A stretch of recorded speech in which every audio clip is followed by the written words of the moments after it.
नमस्कार, मैं हूं अखिलेश पांडे और आप देख रहे हैं सी न्यूज़ भारत। वक्त हो चुका है न्यूज़ बुलेटिन का। इस बुलेटिन में हम बात करेंगे बलिया की, जहां ईओ पर भ्रष्टाचार का आरोप लगाकर 12 सभासदों ने क्रमिक अनशन शुरू किया।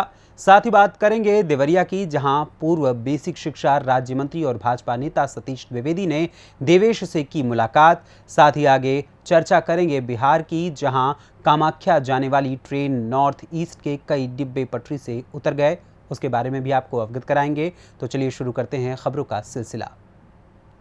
उत्तर प्रदेश के बलिया जिला के नगर पंचायत चितबड़ा गांव में अधिशासी अधिकारी के ऊपर भ्रष्टाचार का आरोप लगाते हुए नगर पंचायत कार्यालय परिसर में 12 सभासदों ने क्रमिक अनशन शुरू कर दिया है। सभासद शिवमंगल सिंह ने बताया कि 29 अगस्त को जिलाधिकारी को पत्र देकर सभासदों ने अधिशासी अधिकारी पर वित्तीय अनियमितता और लूट घसोट का आरोप लगाया था और जांच की मांग की थी। आरोप है कि प्रशासक के कार्यालय में अधिशासी अधिकारी द्वारा कंबल खरीद, डस्टबिन खरीद, इंडिया मार्को हैंडपंप और इत्यादि कार्यों में फर्जीवाड़ा किया गया है।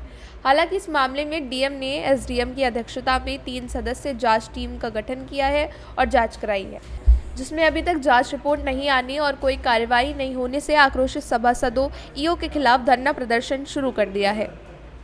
शिवमंगल सिंह, वार्ड नंबर 8 इंदिरा नगर का सभासद। यहाँ पर पंचायत चितबड़ा गांव है और यहाँ हमारे 12 लोग सभासद हैं जो इस नगर पंचायत की जनता का धन का दुरुपयोग हुआ। जैसे पूर्व में कंबल खरीद हुई है, जो शासन का आदेश होता है कि 500 से अधिक आप एक कंबल आप नहीं खरीद सकते, जो अधिशासी अधिकारी द्वारा 947 रुपये का भुगतान किया गया है। जैसे फिर डस्टबिन है, अगर आपको कंबल बांटना नहीं था तो 8 महीने 9 महीने पहले आपने क्यों खरीदा? वह सरकार के धन का दुरुपयोग है। और डस्टबिन आप 74 डस्टबिन आपने खरीदा है जेम पोर्टल से। आपने जो एक भी है डस्टबिन नगर पंचायत के किसी वार्ड में नहीं लगा है। ये हम लोगों की मांगे हैं। हम लोगों की मांगे ये है कि कस्तूरबा आवासीय वार्ड नंबर 4 में कस्तूरबा आवासीय विद्यालय हो, उस पर कोई काम ही नहीं हुआ। बलिया से सी न्यूज़ संवाददाता आनंद दुबे की रिपोर्ट। रुद्रपुर थाना अंतर्गत फतेहपुर में 6 लोगों की निर्मम हत्या के बाद देवरिया पहुंचे पूर्व बेसिक शिक्षा राज्य मंत्री सतीश द्विवेदी देवेश से मिलने पहुंचे। मीडिया के सवालों का जवाब देते हुए कहा कि देवरिया में जो घटना हुई है, इसको लेकर पूरा प्रदेश दुखी है। उन्होंने और क्या कुछ कहा, आइए सुनाते हैं। आप आए हैं देवरिया में दुबे परिवार का हाल जानने, क्या आप सहयोग कर रहे हैं, क्या मांग कर रहे हैं यहाँ पे? देखिए, जो घटना देवरिया में हुई है उसको लेकर के पूरा प्रदेश, पूरा देश दुखी है।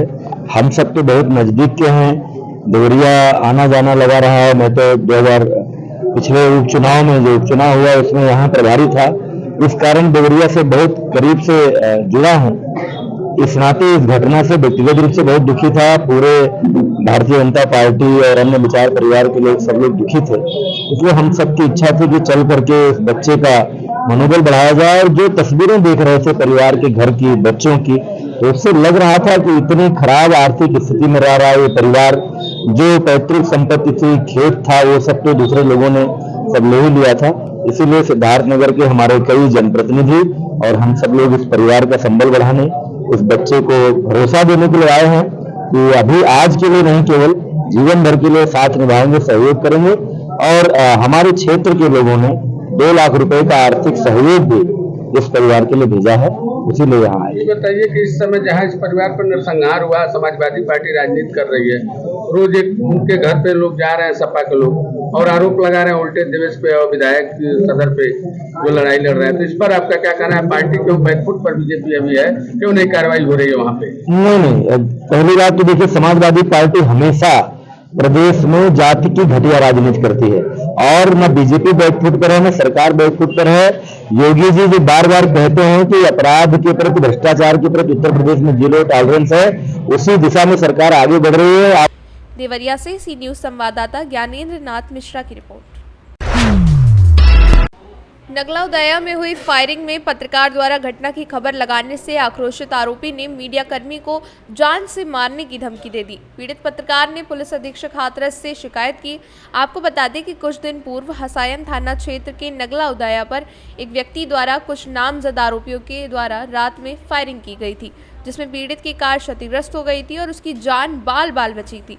और इसकी खबर इसी थाना क्षेत्र के जरेरा के रहने वाले पत्रकार गौरव पचौरी के द्वारा बनाई गई थी और प्रमुखता से भी चलाई भी गई थी, जिससे आक्रोशित होकर नामजद आरोपियों में से एक आरोपी अर्जुन यादव के द्वारा पत्रकार गौरव पचौरी को जान से मारने की धमकी और अन्य अंजमान भुगतने की धमकी दी गई, जिससे सहमे हुए पत्रकार गौरव पचौरी द्वारा पुलिस अधीक्षक हाथरस को प्रार्थना देकर उक्त आरोपी के खिलाफ उचित कार्रवाई करने की मांग की गई है और पत्रकार को भयमुक्त करने की प्रार्थना की गई है। आपने आज पुलिस अधीक्षक कार्यालय पर प्रार्थना पत्र दिया है, क्या है मामला पूरा? मैं गौरव पचौरी पत्रकार तहसील सिकंदराबाद से पत्रकार था, पिछले 5 वर्षों से कर रहा हूँ। कुछ दिन पूर्व एक घटना हुई थी, तो कार पर कुछ व्यक्तियों द्वारा फायरिंग की घटना का अंजाम दिया गया था। उसी विषय में मेरे द्वारा अपने अखबार से इस खबर को प्रकाशित किया गया था। उसी संदर्भ में एक व्यक्ति है जिसका नाम अर्जुन पुत्र जितेंद्र कुमार गोपालपुर का रहने वाला है, जो लगातार मुझे मारने की धमकी दे रहा है। उसका कहना है कि 48 घंटे के अंदर मैं तेरा साथ कोई अनहोनी घटना कर दूंगा। उस व्यक्ति द्वारा पहले भी कई लोगों के साथ दुर्घटना कर चुका है, जिसमें एक व्यक्ति की बेटी के पैर पर इसके द्वारा गाड़ी चढ़ा दी गई थी। उस बच्ची का पेट कट गया है, जो उसका इलाज चल रहा है। और वहीं इस व्यक्ति द्वारा एक महिला के साथ छेड़खानी की गई थी और इसके द्वारा कई रूप से कई लोगों के साथ मारपीट की गई थी। उसी संदर्भ में मुझे भय है कि यह व्यक्ति कभी भी कोई भी मेरे साथ अनहोनी कर सकता है, या मेरे परिवार को या मेरे साथ कोई भी दुर्घटना होती है तो उसके जिम्मेदार खुद होगा। इस तरह की प्रार्थना पत्र मेरे द्वारा पुलिस अधीक्षक महोदय हाथरस को शिकायत दी गई है और उन्होंने मुझे जल्द से जल्द इसके खिलाफ कानूनी कार्रवाई करने का आदेश दिया गया। हाथरस से सी न्यूज़ संवाददाता आनंद सिसोदिया की रिपोर्ट।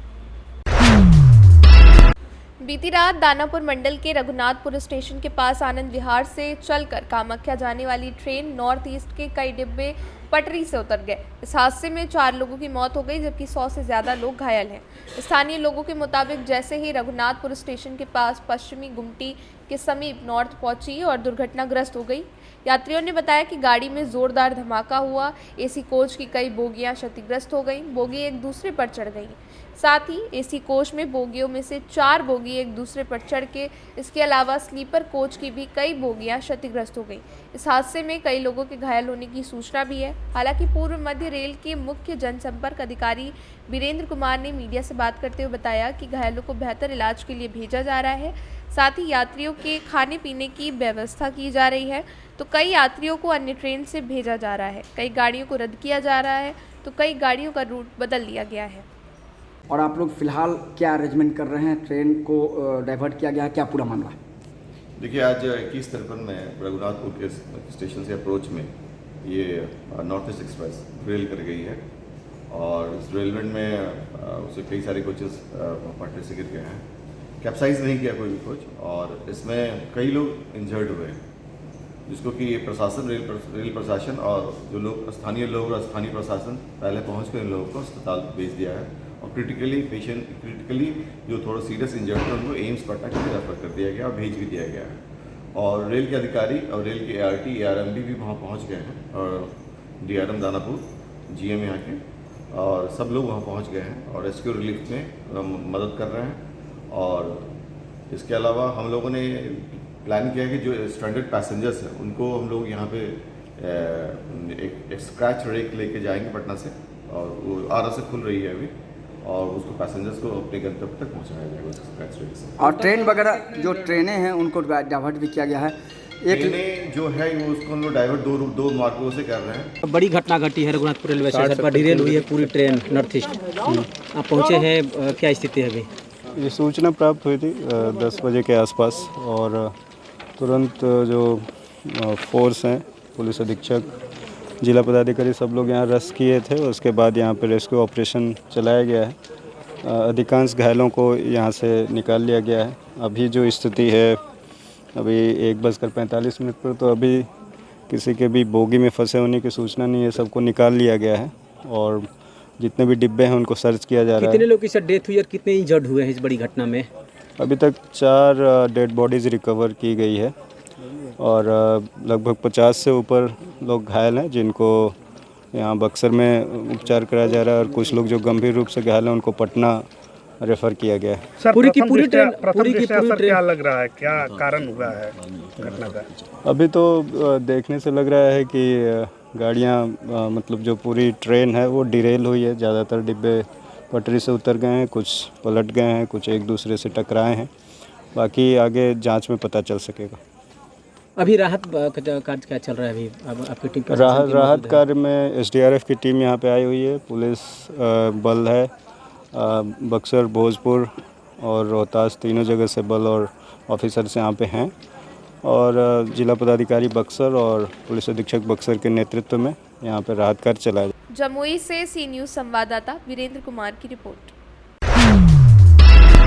वरीय उपसंहारता जूली कुमारी ने बंदरा के प्रभारी अंचलाधिकारी के रूप में पदभार ग्रहण करने के बाद बुधवार को अधीनस्थ कर्मियों के साथ विभिन्न कार्य स्थितियों की उन्होंने समीक्षा की और आवश्यक दिशा निर्देश दिए। विभिन्न बिंदुओं पर उन्होंने कार्रवाई को लेकर निर्देशित किया। दैनिक भास्कर से बातचीत करते हुए उन्होंने बताया कि बंदरा अंचल में ज़मीन संबंधी मामलों की समस्याओं को लेकर जो भी मामले पेंडिंग हैं उसको प्रमुखता और तत्परता के साथ अपडेट कराया जाएगा।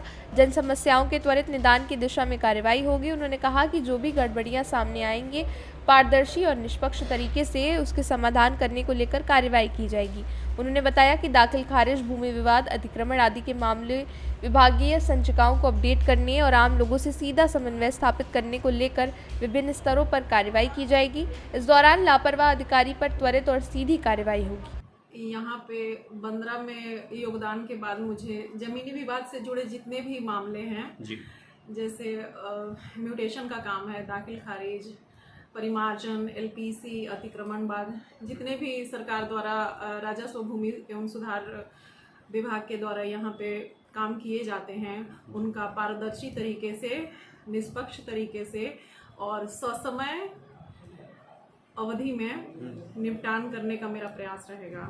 यहाँ भूमि विवाद से जुड़ा हुआ भी मामला पेंडिंग रहता है, दाखिल खारिज से जुड़ा हुआ भी कई मामले आते रहते हैं, अतिक्रमण का मामला रहता है।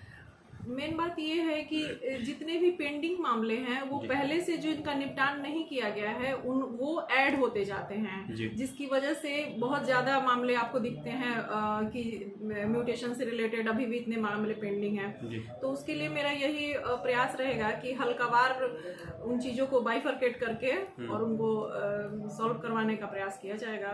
उसकी समीक्षा अपने स्तर से शुरू कर दी है? हाँ, उसकी समीक्षा मैंने अपने स्तर से शुरू कर दी है, सभी को उनका काम अलॉट करा दिया गया है जी, तो आगे उसकी प्रगति को मॉनिटरिंग किया जाएगा। मुजफ्फरपुर से सी न्यूज़ संवाददाता दीपक कुमार तिवारी की रिपोर्ट। फिलहाल के लिए इस न्यूज़ बुलेटिन में बस इतना ही। देश दुनिया की तमाम खबरों के लिए देखते रहें सी न्यूज़ भारत। हर खबर आपके साथ, आपके हाथ।